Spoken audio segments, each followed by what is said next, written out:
Mateo 6, 33.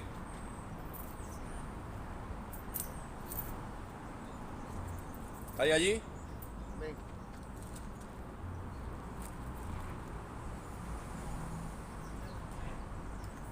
Leo la palabra, ¿vale? A la gloria de Dios. Padre, Hijo y Espíritu Santo. Mateo 6:33 dice: buscad primeramente el reino de Dios y su justicia, y todas estas cosas os serán añadidas. Así que no os afanéis por el día de mañana, porque el día de mañana traerá su propio afán. Basta cada día su propio mal. Bendecida está la palabra del Señor. Gloria a Dios.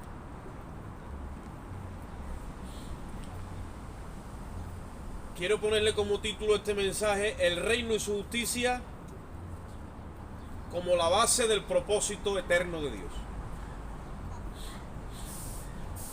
Y es hora de que nosotros ya vayamos adaptando nuestra mentalidad, ¿vale? O nuestra forma de pensar a que yo no estoy aquí para buscar mi felicidad. La felicidad no es algo que yo tengo que tener un propósito de buscarla, no. La felicidad en Cristo es el resultado de algo. No es el propósito, es el resultado. Mi mente tiene que adaptarse ya a esa verdad eterna.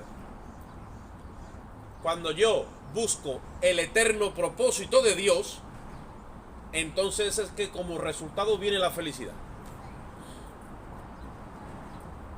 ¿De acuerdo? Cuando yo busco la voluntad de Dios en mi vida, el resultado es que yo soy sal y luz. Y ahí, aunque tenga el problema más grande del mundo entero, yo disfruto de la bienaventuranza de los hijos de Dios. Cuando el centro de mi vida soy yo, aunque tenga todo lo que mi corazón quiere, siempre estaré vacío y nunca me sentiré ni completo ni pleno. Cuando el centro de mi vida es Cristo, aunque tenga miles de problemas, me sentiré completo y me sentiré pleno en Él. Y eso simplemente está en el orden de prioridades en mi vida, en el patrón de pensamiento en el que me muevo. Si yo busco el eterno propósito de Dios, tengo que entender que eso tiene una base. Eso yo no lo puedo plantar en cualquier lado. Lo tengo que basar en que yo busco el reino y su justicia. Hemos entrado a un reino, ¿sí o no? Dice que Cristo nos ha trasladado del reino de la tiniebla, el Espíritu Santo, cuando nos ha alcanzado. ¿Y a dónde nos ha llevado? Dice, al reino de la luz, que es el reino de su Hijo amado, dice Colosenses. En ese reino hay un rey, ¿no? Hay una ley, hay un gobierno, hay una ley, hay una justicia. Somos ciudadanos de ese reino, conciudadanos con los santos, ¿vale? Porque hemos entrado a heredar con los santos en luz, dice la palabra. Amén. Entonces, como venimos trayendo una línea de pensamiento de que tenemos que ofrecer nuestros cuerpos en sacrificio vivo para entender cuál es la voluntad de Dios, si no hay renovación en la mente, ¿os acordáis? No hay transformación. El Espíritu tiene que imprimir en nuestra conciencia la ley de Dios. Todo eso es un proceso del nuevo reino al que hemos entrado, donde hay un rey, hay un gobierno, hay una justicia, hay unas leyes. Si no nos enfocamos en eso, es que no llegamos a madurar en nuestra verdadera vida, nuestra verdadera identidad. Nuestra vida, dice la Biblia en Colosenses 1, está escondida con Cristo en Dios. ¿Cómo está? Escondida. No es fácil a los ojos de la carne encontrar la vida en Cristo. Está escondida con Cristo en Dios. Entonces esa es la tarea que tiene que darse el cristiano o el nuevo nacido en Cristo. Vivir la vida que Dios ha reservado para él en Cristo. Todo lo que tú vivas aunque ya estés en Cristo, ha quedado un registro de que has nacido de nuevo. Todos los días que tú inviertas y vivas en la carne, no hay cómputo ninguno en el cielo de eso. La gente trabaja, ustedes saben que diariamente todos trabajamos, o intentamos trabajar, unos dados de alta y otros no. El que da de alta lo que va buscando es cotizar, para que en el mañana poder garantizarse un futuro, ¿vale? Porque ha cotizado en la tesorería de la seguridad social. ¿Estoy correcto en eso? Que de seguridad hay poca, pero ese es el sistema. Cuando nosotros vivimos en el Espíritu, estamos cotizando en el reino. Y todo lo que tú haces para Cristo en el reino traerá una recompensa, porque es una edificación lo que estamos haciendo, tanto el Espíritu Santo en tu vida como el Espíritu Santo a través de tu vida en la vida de otros. Esa es la vida del reino, la edificación mutua dentro de un cuerpo de creyentes llamado la iglesia, que dice la Biblia que es la plenitud de aquel que todo lo llena en todo.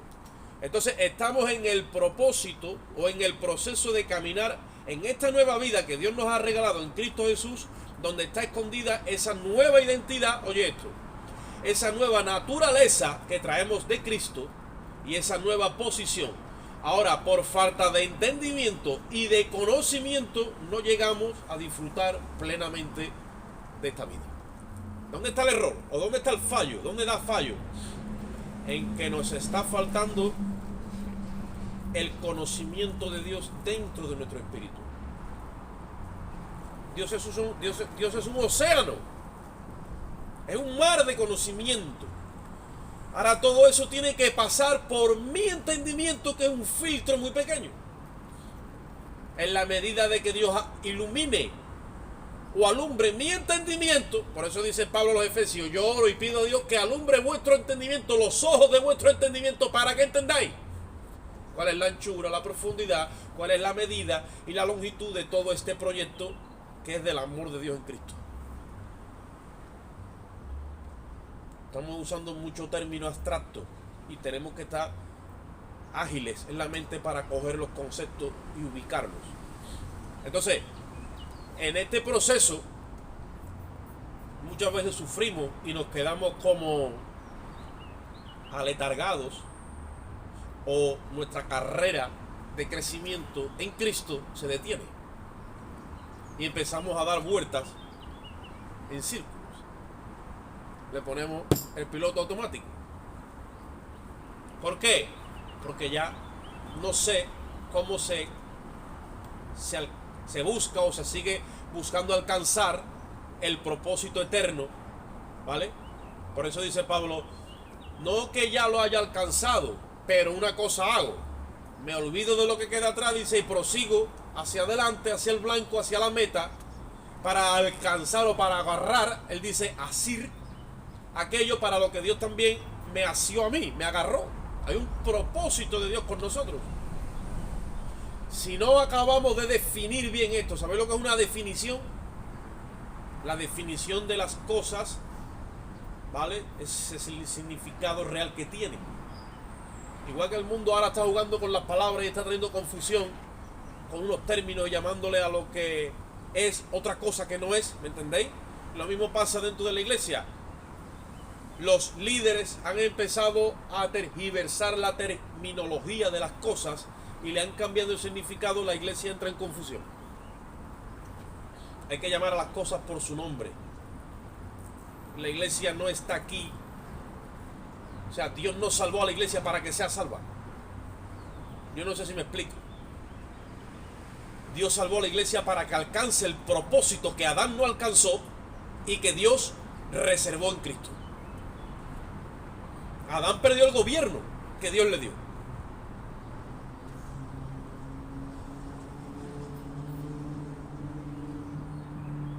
Entonces cuando Cristo viene, alcanza otra vez el gobierno, filtrándolo por la justicia de la cruz, y se lo vuelve a entregar a la descendencia de Adán. ¿Dónde está la descendencia de Adán? Aquí estamos.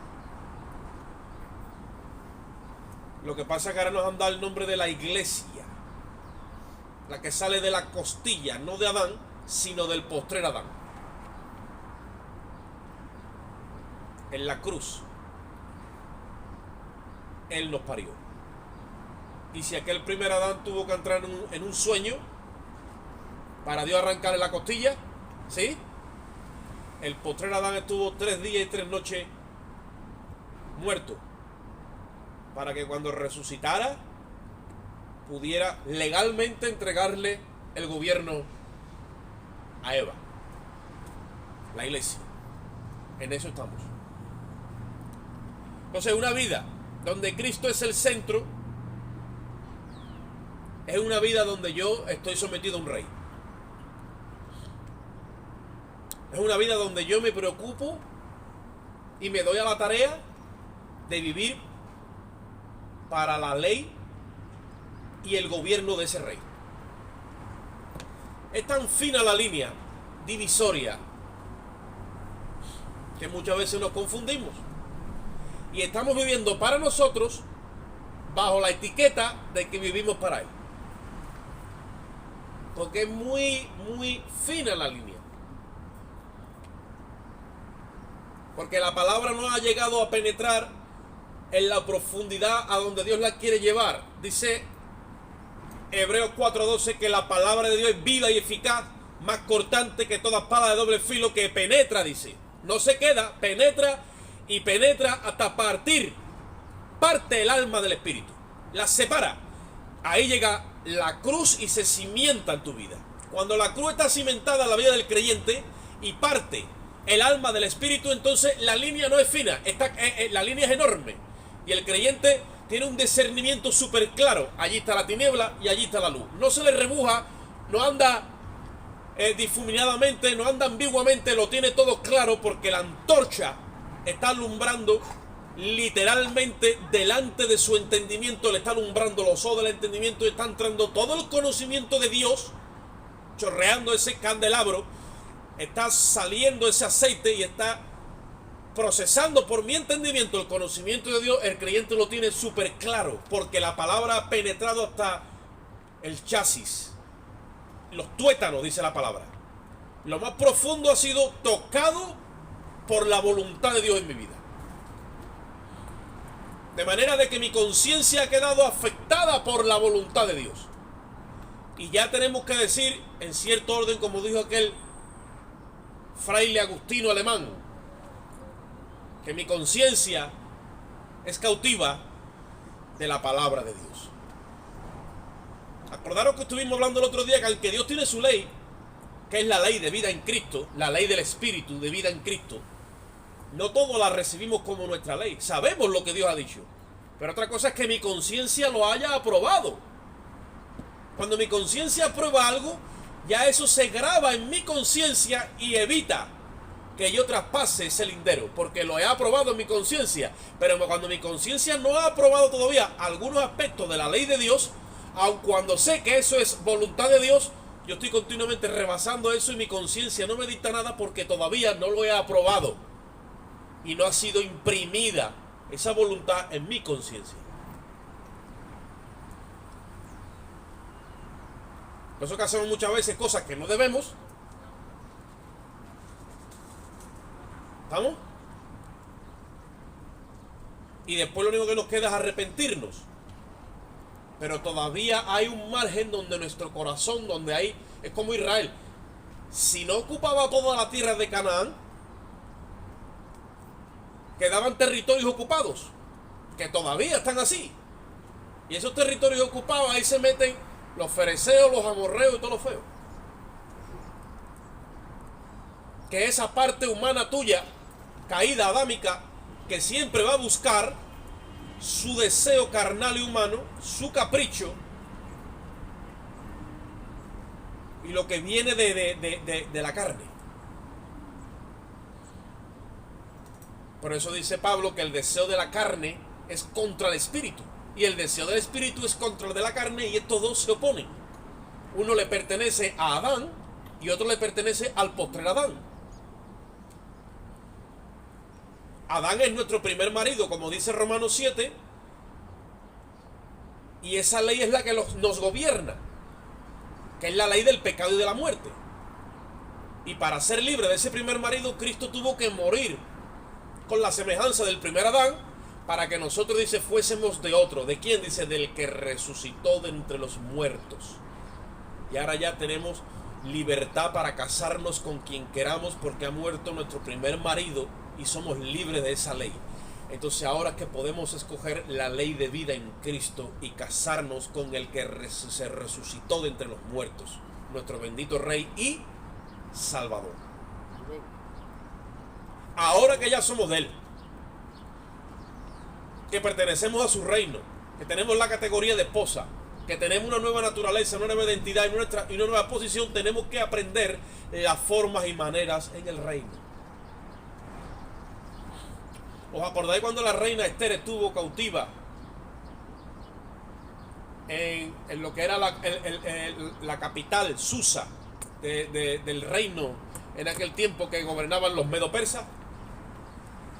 Ella fue educada por un primo mayor que era Mardoqueo. Y cuando la reina, entre comillas, de aquel tiempo, la reina Basti, le hizo aquel feo a Asuero, le aconsejaron los varones que eso era súper ofensivo. Una mujer que le haga un feo así a un hombre en público, dice que eso era tremendamente ofensivo y que lo iban a aprender todas las mujeres del imperio. Leyes así tendrían que venir aquí otra vez. Tristemente no las tenemos, pero en aquel tiempo era así. Y Mardoqueo educó a su primita. Y dice la Biblia que este hombre decidió buscarse otra esposa y eligió a Adasa, que era su nombre judío, como esposa, y él le puso Esther. Y ella tuvo que aprender las formas y maneras del reino y de cómo agradar a su rey. Así está la iglesia. En aquel tiempo cogían a las muchachas vírgenes candidatas al reinado y estaban bañándolas durante 6 meses en baños de mirra, hasta que se le quedara impregnada el olor a mirra en la carne. La mirra es tipo del sufrimiento, de la negación. Por eso que Jesús, cuando nació, le fueron a llevarle incienso, oro y mirra. Por eso que uno de los ingredientes que llevaba el sumo sacerdote en el aceite de la unción era la mirra. La mirra es una esencia aromática que destila el árbol de la mirra, evidentemente, en su segunda capa. Y eso suelta un olor muy intenso. Pero tiene que sufrir que te quiten la primera capa. Y muchas veces nosotros no entendemos lo que es despojarnos del viejo hombre para vestirnos del nuevo, que es creado conforme a la santidad y la justicia de Dios. Eso trae un sufrimiento, una mirra. Eso trae una crucifixión a esa creación vieja, que hasta que yo no entienda que todo el deseo que ella tiene, entre comillas, puede ser bueno, entre comillas puede ser moral, entre comillas puede ser hasta religioso,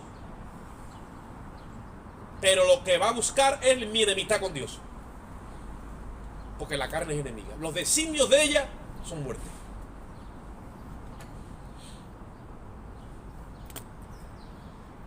Entonces, una vida donde Cristo es el centro, todo se limita a su justicia, todo trámite, todo movimiento se ajusta a su justicia. Mira, Jesús va a empezar su ministerio y tiene que bajar, como hablábamos los otros días, desde el norte de Israel, Galilea, al sur de Israel, en Judea, a buscar a Juan, porque Juan era descendiente de Aarón como sumo sacerdote, y a su vez era descendiente de Moisés como profeta, y él era el que tenía que ordenarlo para el sacerdocio. Y Moisés recibió orden de parte de Dios de bañar a Aarón y a sus hijos para que ejercieran el sacerdocio, y Juan tiene que bañar a Jesús en agua y bautizarlo para cumplir toda justicia y empezar el ministerio del sacerdocio. Si nosotros no entendemos el orden en el reino, nos saltamos los parámetros de justicia como cabritas, y después decimos, ¿Y dónde está Dios en mi vida? ¿Y por qué cuando yo oro no pasa nada? ¿Y por qué cuando yo le pido no me responde? ¿Y por qué esto? ¿Y por qué lo otro? Y tenemos ahí una pelota de interrogantes y no sabemos qué está pasando. Porque hay que saber y aprender a moverse cómo van las cosas en el reino.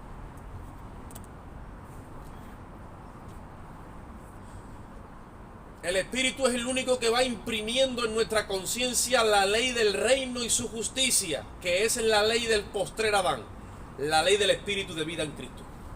Dice Romanos 8:2, que la ley del Espíritu de vida en Cristo Jesús, oye esto, me ha librado de la ley del pecado y de la muerte. Te lo voy a repetir. La ley de vida en Cristo Jesús, del Espíritu de vida en Cristo, me ha librado de la ley del pecado y de la muerte. O sea, si yo pertenecía a un esposo que tenía una ley, ustedes me seguís por donde voy, ¿no? Romanos 7. Y para yo ser libre de esa ley del pecado y de la muerte, porque nunca podía yo agradar a ese esposo, porque la ley era, en el momento que la violas, hay muerte. Y esa ley nunca trae satisfacción, porque su designio es condenar. Ahora, la ley del Espíritu de vida en Cristo es la que me da mi gozo, alegría, paz. Está basada en la justicia de Dios, gracias al sacrificio de Cristo en el Calvario. Esa ley es la única que a mí me libra de la otra. Lo dice, la ley del Espíritu de vida en Cristo me libra a mí de la ley del pecado y de la muerte. Y muchos hermanos, tristemente, ¿vale?, por falta del conocimiento, no se pueden librar de vicios, de yugos, de ataduras, de ligaduras, que todas tienen que ver con el pecado. No son felices porque ponen primeramente su felicidad antes que el reino de su justicia. O sea, tienen un cacao ahí hecho, un montón de cosas, y no pueden vivir para Dios. La santificación no es un proceso que llega a completarse, sino que ni siquiera va dándose. Han sido justificados, pero no llegan a experimentar lo que es una santificación por el Espíritu. Y caemos en el error muchas veces de querer santificar la carne por el yo. Yo precisamente tuve muchos años en ese sistema. Querer santificar la carne por el yo. Eso en teología se le llamaría legalismo. Querer ser santo en mi carne, imagínate. Con la vara de Moisés. Y la de Aarón que reverdeció. Pero gracias a Dios que llega un momento que Cristo te saca de toda esa oscuridad y te da la vara de Cristo, que es el cetro de justicia, que es el que le dieron a Cristo. ¿Sabes lo que es un cetro? La vara de gobierno y de mando. A él se la dieron porque amó más la justicia que sus compañeros. Hemos leído cuando empezamos. Por tanto dice, te ungió Dios, el Dios tuyo. Ahí es donde llega la persona del Espíritu de una forma sobrenatural. El Espíritu es una persona que lleva la vida del creyente en Cristo a vivir una vida. La palabra sobrenatural no la deberíamos de usar, pero por causa de la humana debilidad, de la debilidad humana que tenemos, la tenemos que usar para crear en nuestra mente la verdadera vida en el Espíritu. La vida del Espíritu no es una vida literalmente humana, secular, ordinaria y terrenal. No, es una vida elevada donde participamos de una justicia superior. Acordaros que Jesús le dijo a los discípulos de los fariseos, dice, si vuestra justicia, oye esto, no fuera superior a la de los fariseos, ustedes tampoco entraréis. ¿Cómo yo voy a tener una justicia superior? Por la ley de vida en Cristo. Cuando yo vivo, mi mente la gobierna la ley de vida en Cristo, yo ya participo de esa justicia superior. Ahora yo me tengo que dar la tarea de sujetarme a esa ley, que es la del esposo. Señor, ¿a ti te agrada que yo camine por aquí o no? Vamos a hacer esto. Señor, ¿esto es de tu voluntad, sí o no? Vamos a la palabra. Si no está en la palabra, esperamos en oración. Si no responde a la primera, pues responderá a la segunda. Pero estamos tramitando las cosas legalmente. ¿Por qué? Porque nos conviene cumplir toda justicia. Llega un momento que aunque tardemos más, vamos conociendo la voluntad de Dios. Imagínate en tiempos como los de hoy, que vivimos al 5G, enchufado todo el tiempo a Google, queremos las cosas ya, para ayer. No. Estad quietos, dijo el salmista, y conoced que yo soy Dios. Vísteme despacio que tengo prisa. Y entonces vas a conocer la voluntad de Dios. En la nueva creación, según Efesios 4:24, el nuevo hombre es creado en la justicia y santidad de la verdad, según Dios. O sea, es una nueva creación, donde esa nueva creación ha sido creada según,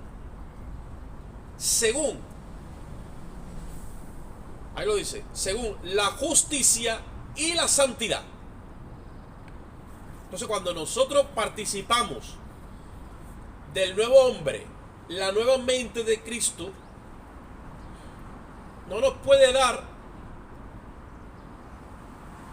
a la tarea, o sea, no podemos dar la tarea de saltarnos la justicia y la santidad de Dios. No podemos hacer nada aparte de eso, no podemos. Es más, llegamos a entender que ni siquiera somos dueños de nuestros pensamientos. Llegamos a entender, o deberíamos de llegar a entender, que ni siquiera tenemos la libertad de pensar lo que nos dé la gana. Ese comportamiento es el de la cabra. La oveja tú la vas a ver en derredor del pastor, concentrada en el pasto verde. La cabra es así y ve un trapo rojo allá arriba del monte y se le antoja. Y deja el rebaño, deja al pastor y deja lo que tenga que dejar. Y arranca para el monte. De ahí viene el famoso dicho que la cabra tira para el monte. Y Jesús nos comparó con ovejas. La cabra viene del griego capra, que capra viene del castellano capricho. Y cuando uno es gobernado por la ley de la vida en Cristo, por la ley del espíritu de vida en Cristo, es algo que es como la corriente continua, no es alterna, sub y baja, no, es continua. Y el espíritu no se mueve por caprichos, esa es la carne. El capricho pertenece a la carne, es cabra. Ahora el deseo, el deleite de hacer la voluntad de Dios, eso viene del espíritu. Entonces, cuando tú te deleitas, llega un momento que a ti es que te agrada. Como dijo el salmista a causa de Cristo, el hacer tu voluntad a mí me ha agradado. Ya llega un momento que yo elijo lo que me agrada y busco en ese aspecto lo que le agrada a Dios, y son la misma cosa, mi agrado que el de Dios, porque ya no tengo dos conciencias, tengo una misma conciencia, una sola voluntad en mi vida, es la de Él. Estamos unidos, yo y Cristo, juntamente estamos crucificados. Ahí es donde desaparece la vieja creación. Llega un momento que el hacer su voluntad a mí me agrada. Por eso yo me deleito en el Señor y Él concede las peticiones de mi corazón. En segundo orden, no como algo que yo busco, sino como añadido. ¿Por qué? Porque busco el reino, su justicia, y las demás cosas son añadidas. Y ahí es donde muchos estamos cayendo un error que tenemos que subsanar. O sea, el nuevo hombre es hecho según la semejanza de Dios, con aquel primer Adán, pero este tiene naturaleza divina por causa de que Cristo el Verbo se hizo carne, se hizo pecado en Adán y ha pasado por la cruz para que el ADN de su justicia ahora nos suministre a nosotros naturaleza divina y humana y además eternidad. O sea que Adán fue creado conforme a la imagen de Dios, pero el postrer Adán, que es Cristo Jesús, y el primogénito de entre los muertos, que la palabra que aparece en el original es prototokos, que es el prototipo, el primero de una nueva linaje y nueva creación, ese tiene en su humanidad injertado en vena, tiene naturaleza divina. Cuando la naturaleza divina empieza a manifestarse en tu pensamiento y en tu naturaleza, imagínate qué comportamiento tú tendrías. Si por tus venas corre, por tus venas espirituales, corre una naturaleza que es divina, que no es terrenal, imagínate tú qué tú pensarías. Por eso dice la palabra: en todo lo bueno, en todo lo honesto, en todo lo amable, en todo lo que es de buen nombre, dice, en esto pensar. Si la naturaleza divina se empieza a manifestar en ti porque va injertada en el paquete de la nueva creación que Cristo ha ganado para nosotros, porque Cristo es Dios manifestado en carne, oye esto, y Él es 100% humano, al mismo tiempo que divino, porque dice la palabra que en Él habita corporalmente toda la plenitud de la deidad. Imagínate eso incorporado a ti. Es la mejor versión de ser humano que ha existido y existirá.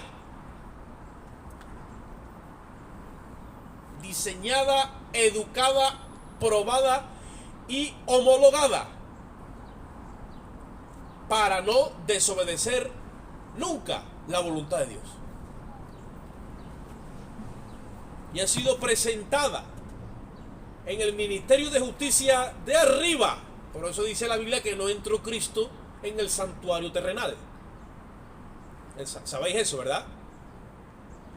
Que muchos lo tipifican o lo tienen en su mente como si fuera un lugar religioso. No, ha entrado en el santuario celestial, que tiene que ver con el palacio de justicia. Y no entró con sangre ajena, ni de animales, ni de toros, no. Entró con la suya propia. Cuando la ha vertido delante del Padre esa sangre, oye esto ahora, porque hay cosas que yo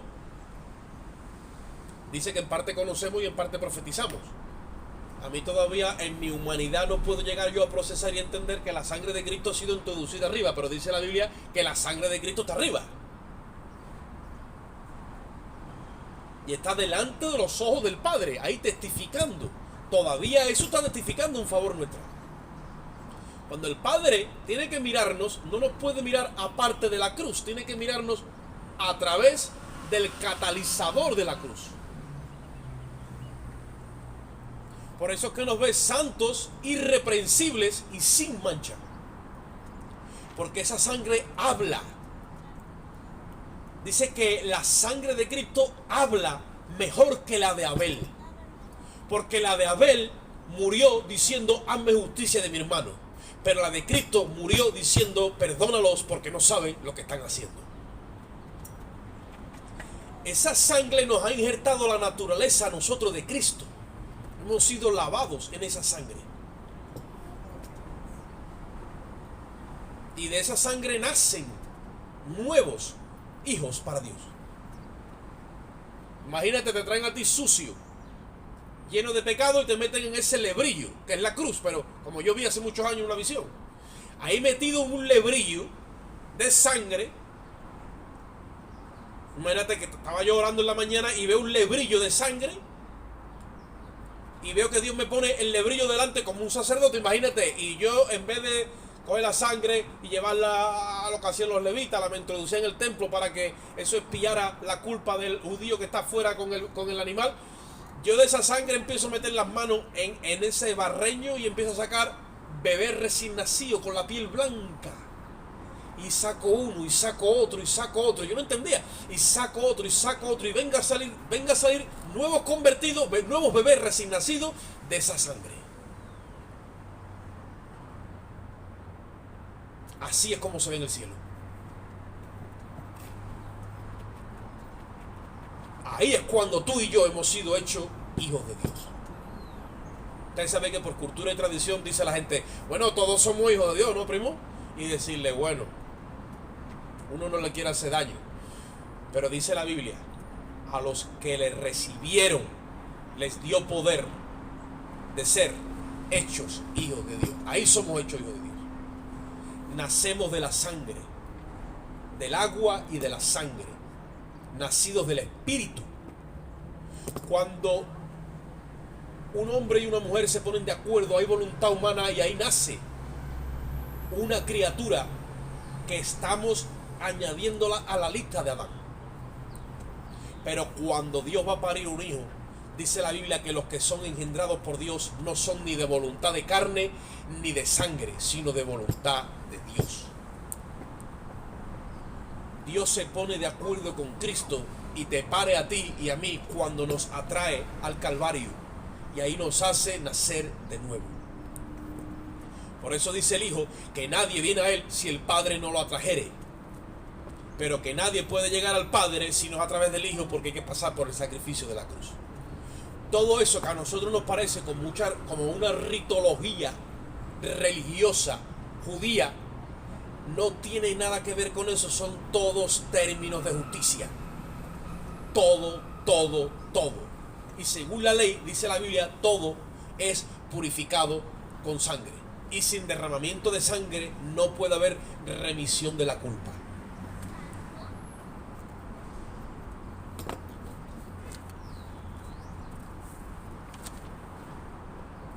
Bajo estos parámetros, podríamos decir que la finalidad del propósito de Dios no es la salvación del hombre. Y déjame que te lo repita, a ver si te pican un poco los oídos, porque cuando digo esto muchos dicen, ¿eh? ¿Ah? ¿Eh? Sí.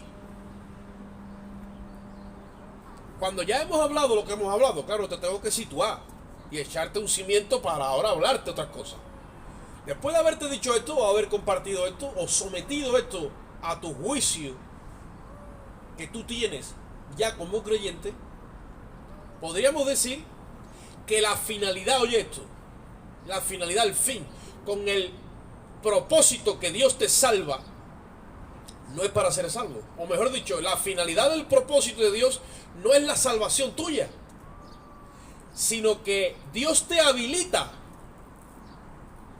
para volver al lugar al que estaba Adán, que no solamente Dios hizo a Adán para que estuviera por el Edén dando vueltas, sino para que sometiera y sojuzgara toda la creación en el nombre de Dios. Por lo tanto, la salvación es un trámite inicial por el cual tú entras al reino, como he explicado, a través de la cruz, y tú naces de nuevo. Ahora, ¿qué hacemos con un bebé nacido de nuevo? ¿Toda la vida lo vamos a tener meciéndolo en la cuna y dándole biberones? Llega un momento que se acaba ese periodo de bebé. ¿O no? Pablo dice, cuando yo era niño, pensaba como niño, juzgaba como niño. ¿A qué niñez se está refiriendo? ¿A la niñez humana de Adán o a la niñez que él vivió en Cristo? Se estaba refiriendo a la niñez que él vivió en Cristo. Dice, pero llegó el momento que dejé de ser niño y fui hombre. Y empieza a trazar todo bajo el prisma del amor de Dios. Capítulo 13 del libro de Romanos. Cuando somos niños en Cristo, juzgamos las cosas en orden carnal. Juzgamos las cosas en orden caído, porque es lo que traemos del primer Adán. Pero tiene que llegar el momento que dejemos de ser niños, que entendamos que Dios no nos ha salvado para ser salvos, que ya es hora de dejar de dar vueltas. ¿Por qué Israel se puso a dar vueltas en medio del desierto? Porque divagó en su corazón.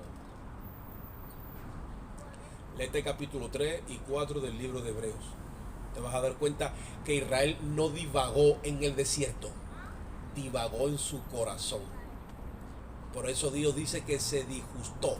¿Tú sabes lo que es darle un disgusto a Dios? ¿Sabes lo que es darle un disgusto? Pues le dieron un disgusto y le duró 40 años. Alábalo si puede ahora. Porque como tenemos un poco los parámetros de justicia, Dios está tratando contigo y conmigo para que salgamos de esa naturaleza de cápara y entremos en la de oveja y poder cumplir su propósito en nosotros. Igual Dios se disgusta por conducta y actitudes nuestras Y Dios hace así, te quita la mirada y cuando vuelve otra vez y te mira, resulta que tú ya tienes el pelo blanco.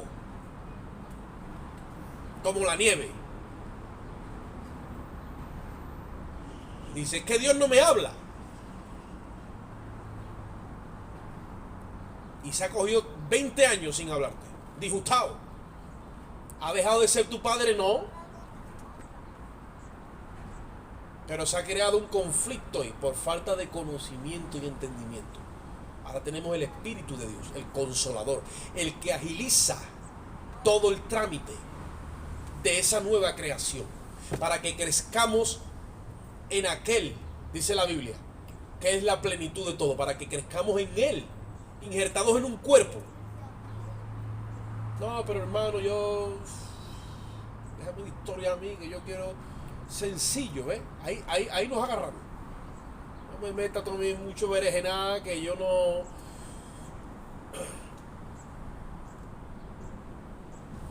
Dios te ha llamado a ser un ministro competente del nuevo pacto.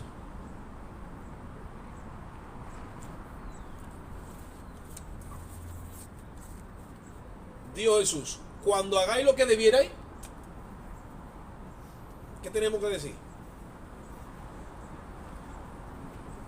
Siervos inútiles somos, porque hemos hecho lo que debemos. Y puse un ejemplo, ¿no? Dice, porque el siervo está trabajando en el campo, haciendo sus labores, en aquel tiempo, ¿vale? Y cuando llega a la casa dice, ¿qué hace? Ah, pues ya he acabado mi tiempo, mi jornada, ahora ya dejo de ser un esclavo, y ahora ya dice, ¿qué le dice el amo? Ah, pues venga, ya has acabado. Y pienso que no, dice, no. Ahora que usted viene con el lomo calentito, parece, ahora hágame de comer a mí, que soy su señor. Y después, come y bebe tú. Pero el siervo imprudente es el que piensa que puede ser cristiano durante un tiempo, unas horas, y después corta y sigue con su vida humana. Después vuelve otra vez al primer Adán, y ahora ya se acabó el culto, hermano. Hermano Oscar ya va así, va a dar la bendición, y ahora ya seguimos y entramos en otro culto. No, nuestro culto es el culto racional, el verdadero culto. Ese está día y noche, 24 horas ahí, pendiente del agrado de Dios. Pero nosotros hemos hecho hábito de agradar a Dios y agradarnos a nosotros. De agradar a Dios y agradarnos a nosotros. Agradar a Dios y agradando a nosotros. Y le echamos de comer a la paloma, pero le echamos de comer también al león. El león que está rugiente, ya gruñendo, y nosotros en vez de desaparecernos, le echamos 2 filetes para que se venga arriba. A la carne, como decía uno, ni agua.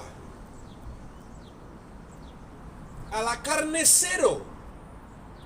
Y ahí es cuando empezamos a ser procesados en cristianos adultos y maduros, soldados en una linda y preciosa batalla que es la batalla de la fe. Dios está continuamente procesando. Dice, bajo de los parámetros que podíamos hablar, la salvación es un trámite inicial, hermano, porque es donde empieza tu nueva identidad hasta que tú alcances, oye esto, el propósito eterno de Dios. Cuando Dios te habilita para gobernar, es todo a través de Él. Mira lo que dice Romanos 10:4. El fin de la ley, o la finalidad de la ley de Moisés, dice que es Cristo. O sea, la ley te coge como un maestro, ¿y a dónde te lleva? A Cristo, dice, para justicia a todo aquel que cree. Nadie de los que están en mito sin salvación puede ser salvo sin que lo traigamos a los parámetros de justicia. Cuando lo traes a la cruz, ¿a dónde lo llevas? A un juicio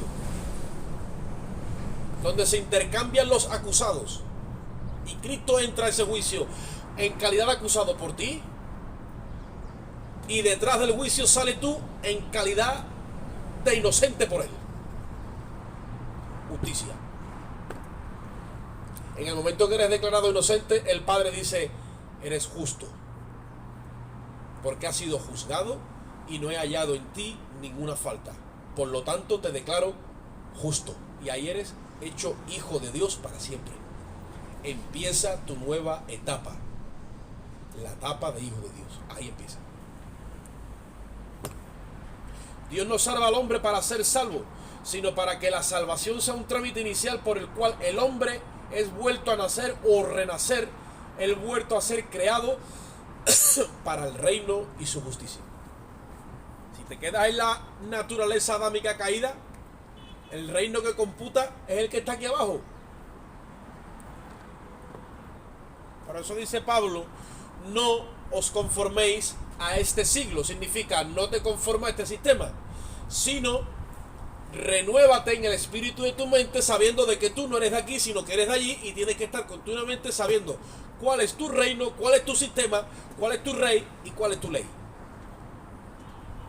Si no te quedas aquí como un pasmarote viendo todo, llega un momento que como estás harto de verlo, lo consideras como normal, entra por aquí, se te mete aquí y vas aquí, y ya todo lo que es pecaminoso y todo lo que es inmoral y todo lo que es injusto, tú lo ves normal. Ya no lo censuras, ya no lo atacas, ya no lo condenas. ¿Por qué? Porque te conformas a este siglo. Dice el apóstol Pablo, no os conforméis a este siglo. No que te vuelvas en juez, porque muchos hermanos también confunden esta terminología. El denunciar el pecado o la injusticia no quiere decir que tú seas un juez, tú eres un agente.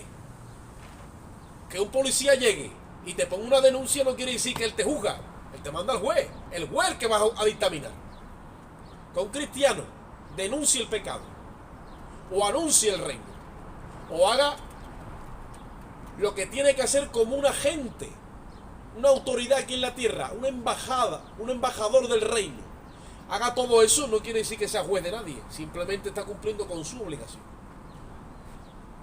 Y está ayudando a que la gente no se piense que lo que está establecido como normal va a ser lo normal, y lo que los gobiernos y la misma sociedad establece como algo moral es lo moral.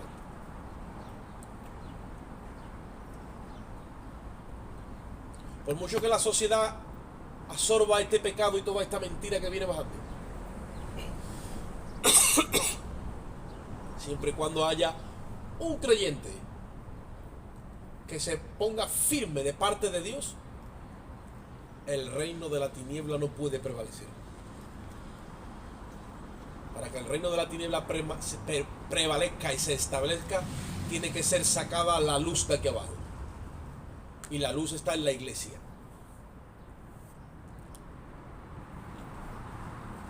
Dios está continuamente procesando todo su conocimiento a través de nuestro entendimiento, iluminándolo a través de estas verdades eternas para imprimir. Mira lo que es imprimir. ¿Habéis visto alguna vez una impresora? Le mete el papel en blanco y te lo devuelve imprimido con la información que se haya destinado a eso. Dios tiene que imprimir en nuestra conciencia estas verdades eternas. Y cuando su ley eterna queda imprimida en nuestra conciencia, entonces que nos comportamos como ciudadanos del reino.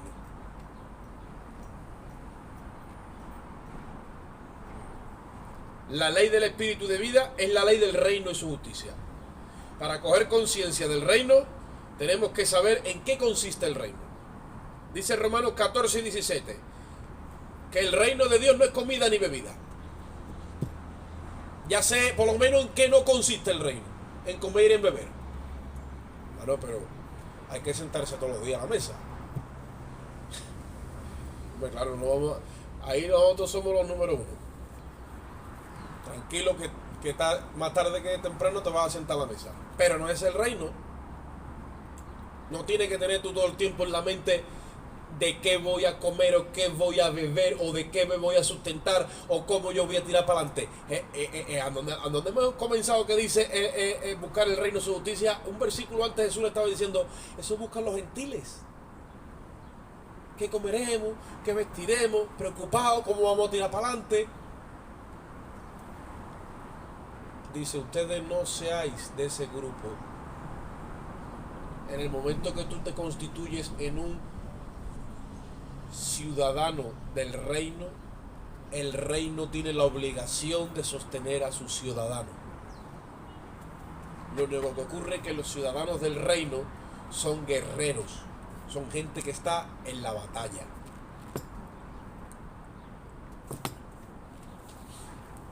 Tú te vas al ejército, te proveen de uniforme, de bota, de armamento, de todo, y te dan el sueldo porque estás sirviendo. Nuestra mentalidad se ha inventado un tipo de identidad en Cristo donde están los creyentes y después, aparte de los creyentes, están los ministros o los discípulos. Pero en las páginas de la Biblia tú no encuentras esas divisiones, porque Jesús, cuando llamaba a discípulos, o sea, alumnos que siguen al maestro, gente que se convierte en soldados de Jesucristo.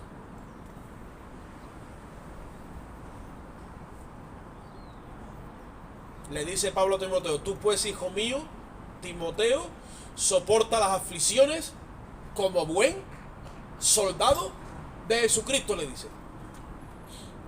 ¿O no? Pues así lo veía, así lo identificaba. ¿En qué consiste el reino? El reino consiste en justicia, paz y gozo en el Espíritu. El centro de la prioridad de Dios es Cristo y su justicia. Oye esto. Y no mis necesidades temporales. El centro de la prioridad de Dios no es que a mí no me falte de nada. No. Puede ser que ese sea el centro de mi prioridad, pero el centro de la prioridad de Dios no es que a ti no te falte de nada. Es que tú busques el reino y su justicia. Eso es lo que Dios quiere que tú te concentres. Cuando nos disponemos a expresar y a dar a conocer el reino de Dios y su justicia, la justicia del nuevo pacto, como prioridad, como nuestro asunto de preferencia en nuestras vidas, automáticamente, oye esto, nos cubre una cláusula donde todas nuestras necesidades están suplidas conforme a su riqueza en gloria.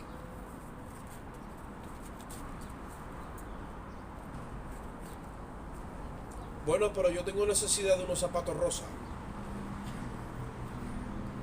dice una hermana. No, perdóname, hermana, te voy a rectificar. Tú te gusta tener, aparte de los marrones, negros, violeta, grises y celeste, te gusta tener también unos rosas, pero no es necesidad, es capricho. ¿De acuerdo? Ahora, cuando Él dice: no, este es hijo mío, todas tus necesidades están suplidas, dijo un hermano: bueno, entonces, ¿qué es necesidad? Porque si nos ponemos así, ya esto me estoy alterando, hermano. Ya esto ¿qué es necesidad entonces en el reino? Dice el apóstol Pablo: teniendo abrigo y sustento, tenemos que estar.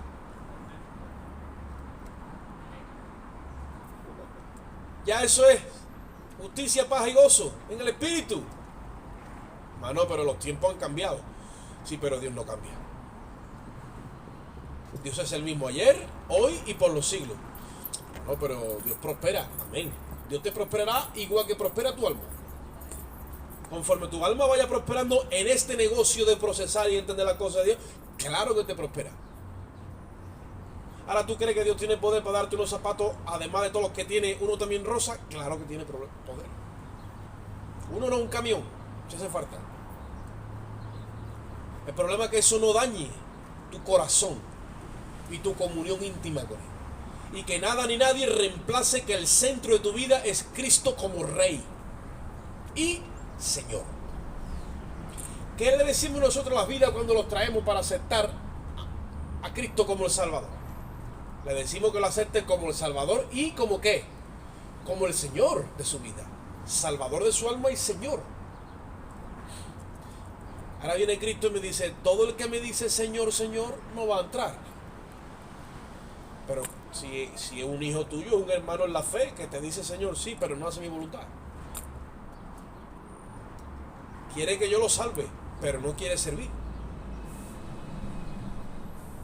Y el caso es que en el reino de Dios no existen los parásitos. Los parásitos existen en la mente de muchos cristianos, pero no en la mente de Dios.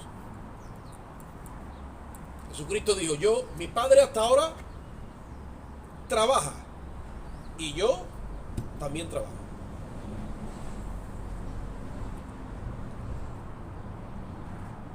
Y vinieron a traerle un mensaje de Herodes, que yo no sé qué es lo que le dijo. Dice, id y decirle a aquella zorra, a Herodes, hoy sano enfermo y mañana echo fuera demonios, y el tercer día acabo mi obra. Concentradísimo en lo que tenía que hacer. Y Herodes quería entrevistarse con él. Y él a la voluntad del Padre. Tatuado en su pensamiento. No había otra cosa que sustituyera. Tenía que ir a la cruz. Tenía que acabar su obra en el Calvario. Ese es el gozo que puso el Padre delante de él. Por eso el mensaje del Evangelio se ha ido distorsionando y descompensando, haciendo una mala interpretación y exposición en términos como el Evangelio de la salvación, el Evangelio de la gracia, que no es que esté fuera de la Biblia, dejando a un lado el Evangelio del reino, dejando a un lado el Evangelio del reino y su justicia. Y ha habido una descompensación.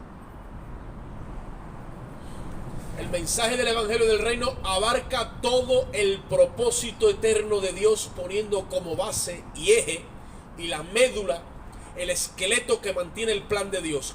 Pone como propósito y resalta a Dios y su propósito eterno, antes que el hombre y sus necesidades. Ven a Cristo, que Cristo va a solucionar tu matrimonio. ¿Está enfermo? Sí, vente a Cristo, que Cristo te va a sanar. No tiene trabajo, no, vente a Cristo, que la iglesia va a morar por ti. Y eso se ha ido metiendo.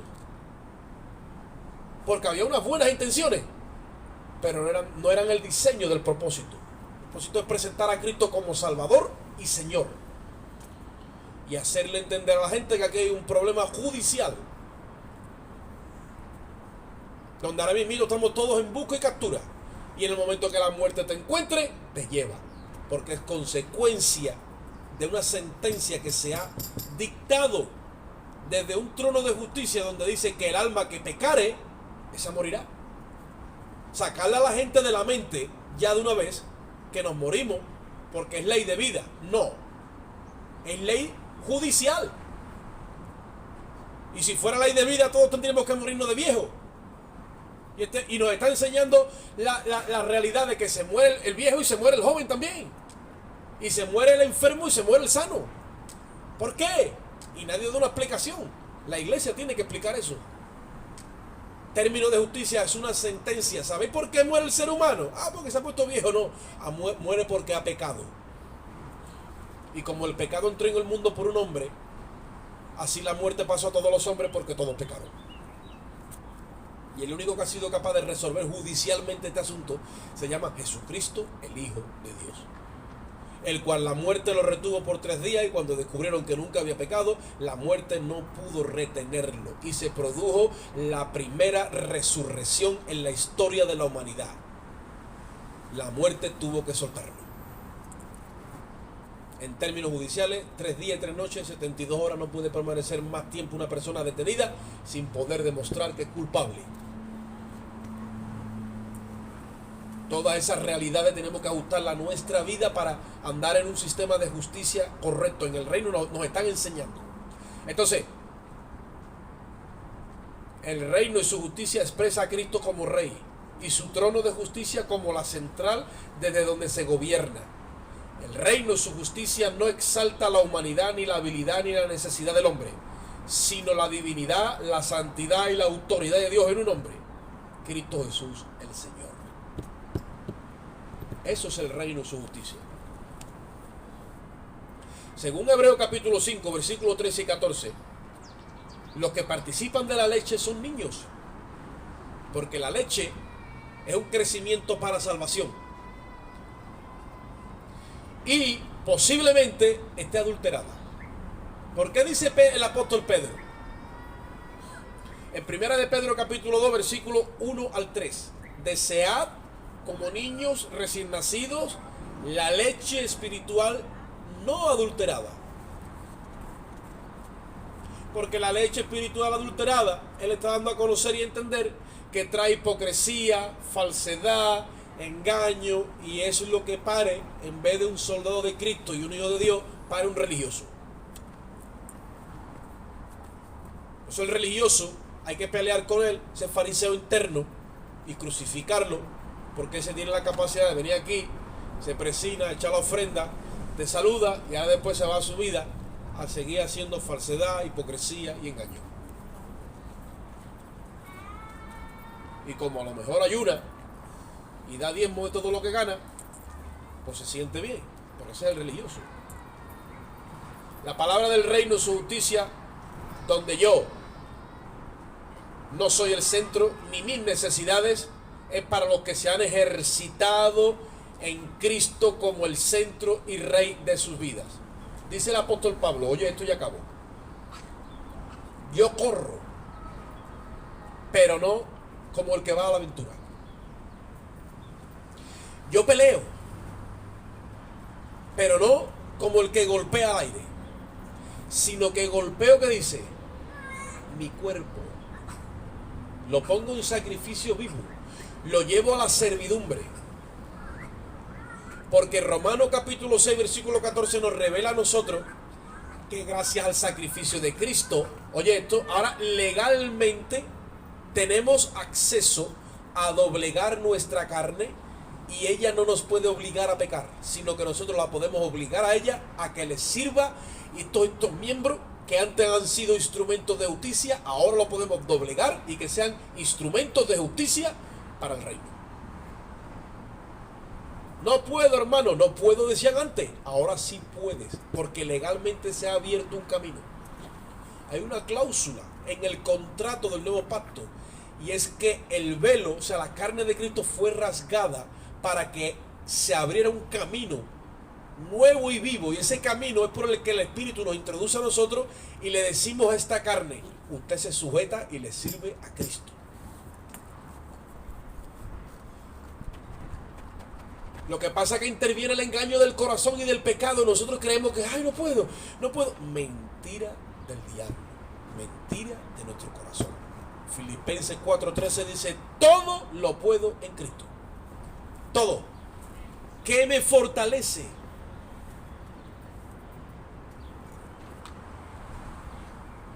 Pasa que los creyentes de ahora dicen, bueno, cogen el letrero, cogen Filipenses 4:14, o yo vi uno, se fue a correr la maratón de Sevilla y se pone aquí atrás, todo lo puedo en Cristo, y se pone la camiseta y va con Filipenses 4:13 hasta que acaba la maratón de 20 kilómetros, y coge una verdad eterna para aplicarlo a algo secular, y va que se sale con la capa de supercoco.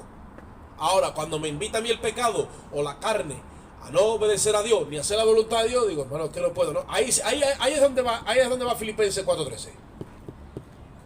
Ahí es donde va. Ahí es donde va.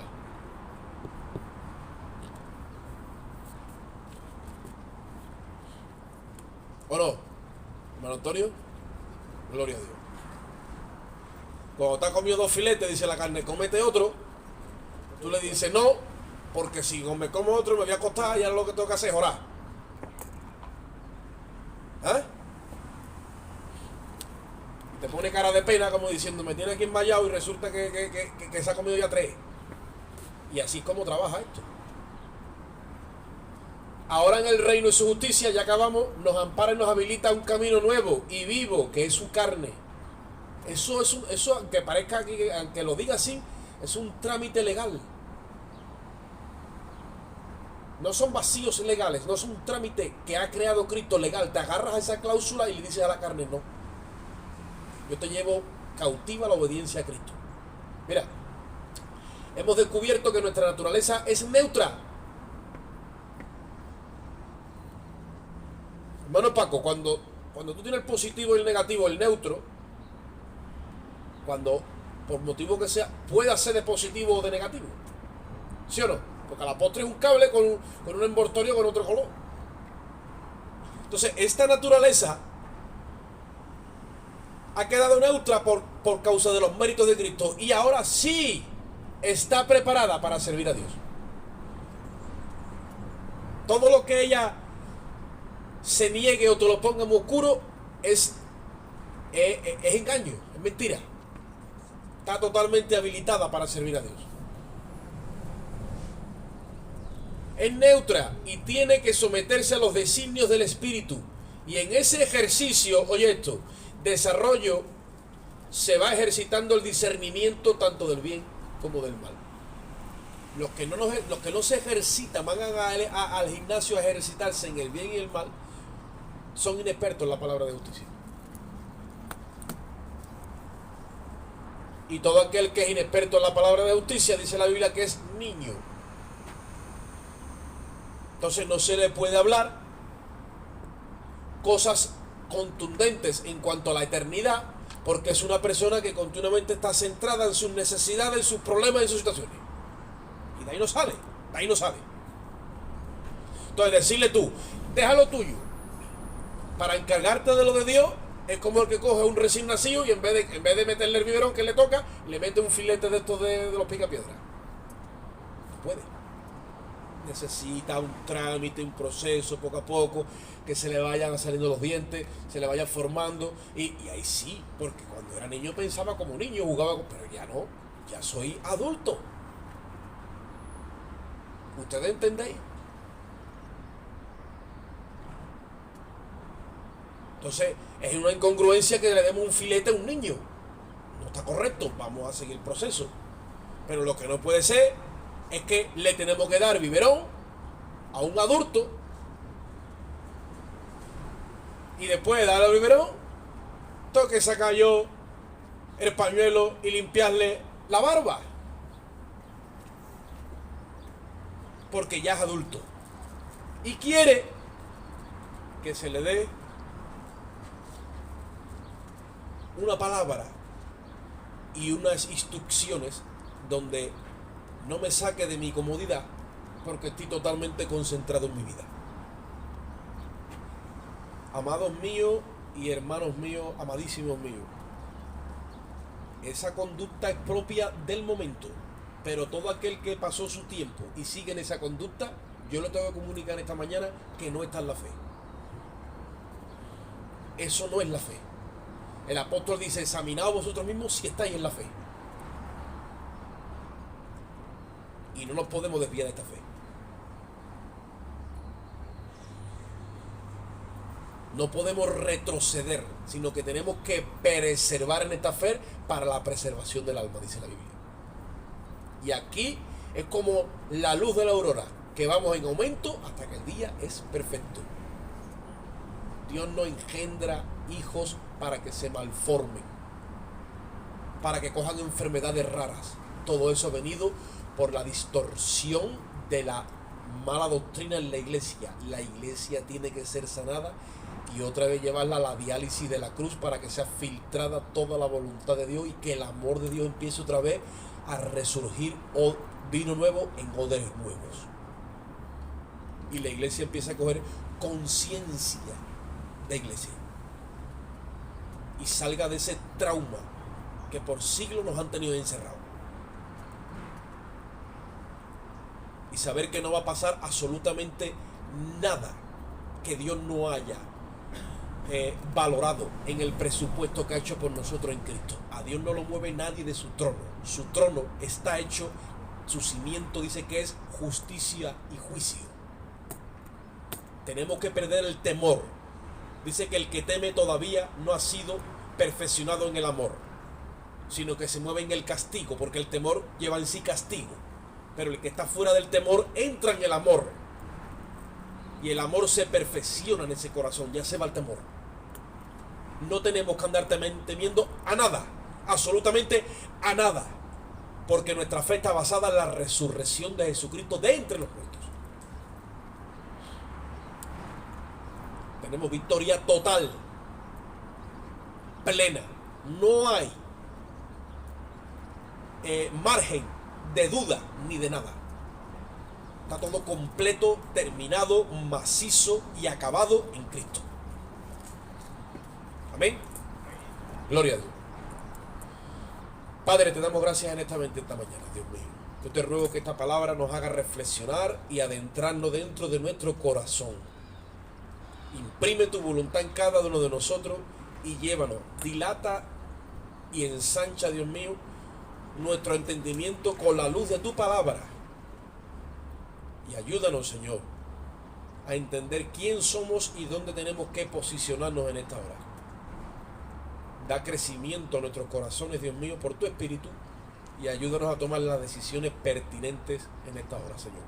Nos vamos de este lugar, pero no de tu presencia, porque tú moras en nosotros y nosotros moramos en ti, Padre. Salimos con tu amor, la gracia de Cristo y la comunión de tu Espíritu Santo. Y el pueblo dice: salúdense los hermanos con alegría, con paz y con gozo en el Espíritu. Que el Señor los bendiga.